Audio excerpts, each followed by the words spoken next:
Hey Bookaholics, so welcome back to another video. Today I am bringing you another 5 standalone reviews. I am generally a series reader, as most of us in the SFF community are, but I have been working my way through reading some standalones, and I do series reviews on the channel, so I thought it was about time that I started also doing some standalone reviews. Since I am playing catch up, I have been doing them in a themed manner instead of trying to figure out which I read when. So I've been doing these by theme, and then eventually I'm hoping that I'll be able to catch up and I will just be able to go through the books as I read them eventually. But the theme for these ones is mythology. These are all mythology retellings, and as I have been doing, I have 5 to talk about today. I'm going to get the most obvious one over and done with, and that is of course Circe by Madeline Miller. This is a Odyssey retelling from the perspective of Circe. Circe is the witch character in the Odyssey, the one that is notorious for turning people who invade her island into pigs, and we are getting it from her perspective, from the perspective of a goddess who has powers that are very different from the rest of the gods, and therefore she is exiled to this island of her own, and it is everything that follows, everything we know about her from her story's perspective. I did not know how much I needed this story until I was reading it. Getting the perspective of a woman in mythology in this way, a woman who had previously been deemed as a witch, as the villain, as evil, and getting her story was absolutely amazing, because it's one of the ones that definitely turned my head in the direction of wanting to read more mythology that centers the women, but namely centers the women who are vilified. I think this story deserves its place being as lauded as it is, just because of its approach to mythology and the floodgates that it has opened. I am not so interested in Greek mythology now. I think, basically had my fill. I would really like a really good Medusa retelling. I am still on the lookout for those. I've seen a few, and I don't know really which one is the one I want to sink my teeth into. But other than that, I am veering away from Greek mythology because I know so much about it, and I'd rather be reading about mythologies that there are less stories told in. But for now, this is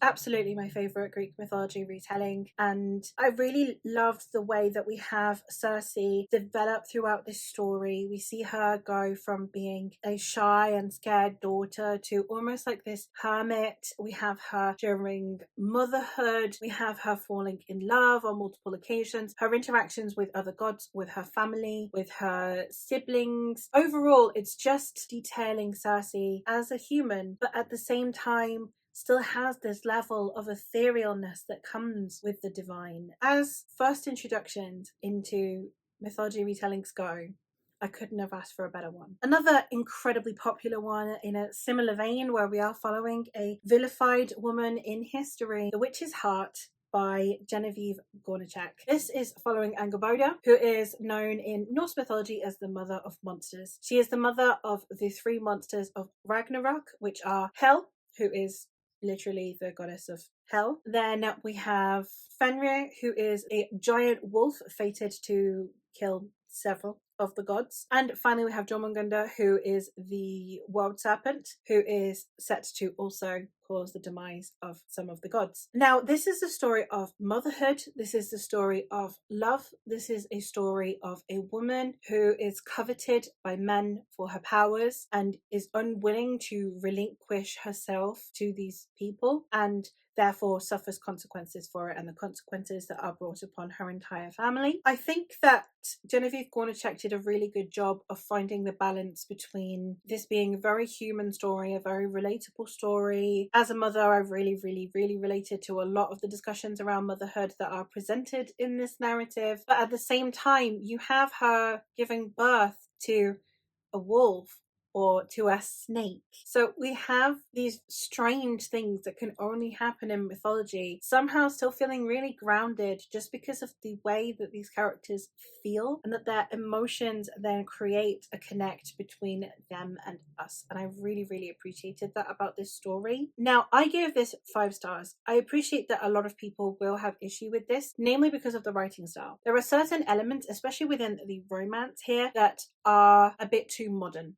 I think, which didn't bother me, but I can understand it would bother some people. There are also just several scenes that don't really feel like they amount to anything apart from humanizing this character and creating interactions. So there is also that. But personally, if I'm going to be getting a book that is going to detail Ragnarok, I'm going to get it from the mother of monsters, and I'm going to get it where you understand these monsters. I love that. And I loved this story because of it. If you're looking for a different take on Norse mythology, I would recommend. The last one in this vein of women who have been vilified in their myths actually taking center stage, I have Kaikeyi by Vaishnavi Patel. This is the story of Kaikeyi, who is the evil stepmother figure that we have in the Ramayana, and she is the stepmother. She is one of the queens. The king has multiple wives, and she is Rama's stepmother, and she is the one who eventually has Rama cast out so that he might not become king. And it is told from her perspective, where you are understanding why she would make these decisions and what she hopes he will learn from it. I think that this story, detailing uniting women and uniting women's goals and channeling that sisterhood instead of the rivalry between fellow wives, it's instead uniting them and creating a love between them and support between them. A story that is about women standing up and speaking up and trying to find a place in this world for themselves, women being deserving of education and respect, and so many other things that are discussed in here that I just think would be handled absolutely incredibly. Now, this is a little tiny bit feminism 101.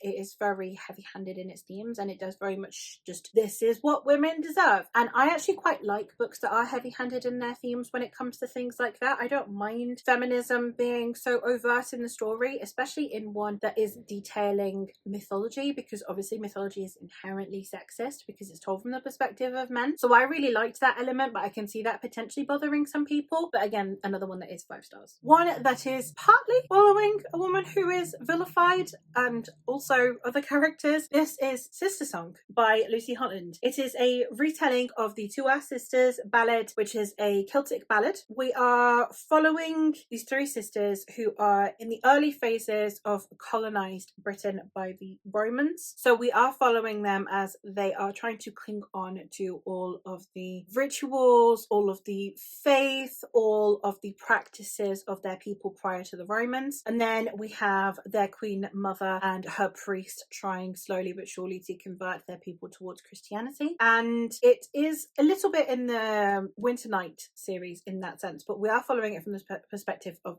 3 sisters. We have Riva, who is a healer, and she's very good at healing people, but she cannot heal herself, and she has burnt hands from when she was a child. We have Keen, who wishes to be seen as the king's son. Keen knows that they can be everything that a son and heir can possibly be to this king if the king would just give them a chance. And the last one that we have is Sine, who is the youngest daughter. She is the ethereal one. She's the one that loves for adventure. She's the wistful one. All 3 fear being trapped in a life as just wives. And I absolutely loved this book. The way it discusses femininity, the way it discusses gender, the way it discusses faith and culture and heritage. There are so many things in this story that are handled both subtly and with nuance, and also full on head on, and I loved it. Now, this is not one I'm going to go into discussing too much, because I think that this is one that knowing as little as possible going in is the best. If you do know the ballad of the Two Sisters, then you will know what happens in here, but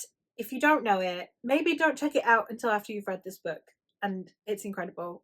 And I'm really glad that we finally got some Celtic folklore going on in the mythology space. And the last one that I have today is another one that is Norse inspired, but it is also Inuit inspired, and that is The Wolf and the Whale by Jordana Max Brodsky. This one is a story of a young child named Omat, who is training to be the shaman of their people. Their people live in the North American wilderness where the winters are very harsh, and they're looking for somewhere better to go where they might survive the winters easier. So therefore they set out to go in search of somewhere better to live, and they encounter the Viking settlers who have just recently arrived in Greenland. And it is how basically the author's note discusses how the Inuits settled there and managed to thrive there while the Vikings basically fluttered out after a very relatively unsuccessful campaign. Overall, this series, the way it discusses, again, the way it discusses gender, it discusses conflict, it discusses the way that a group of people interact with each other, also how individuals will fit into communities, be it larger or smaller, the conflict of cultures that will happen in a small space, etc. There are so many things that go on in here, so many themes. I love the characterization in here. I think Matt is an incredibly strong protagonist. As protagonists go in mythology, a lot of the time I find that they can be a little bit cardboard cutout, and I found that Matt was incredibly deep and a really meaningful character that really brought to life the story, and I would highly recommend checking it out if you haven't already. But there you have it. Those are 5 mythology retellings and my thoughts on them. Let me know what are some of your favourite mythology retellings down in the comments below, and I will hopefully catch you in another video soon. Bye!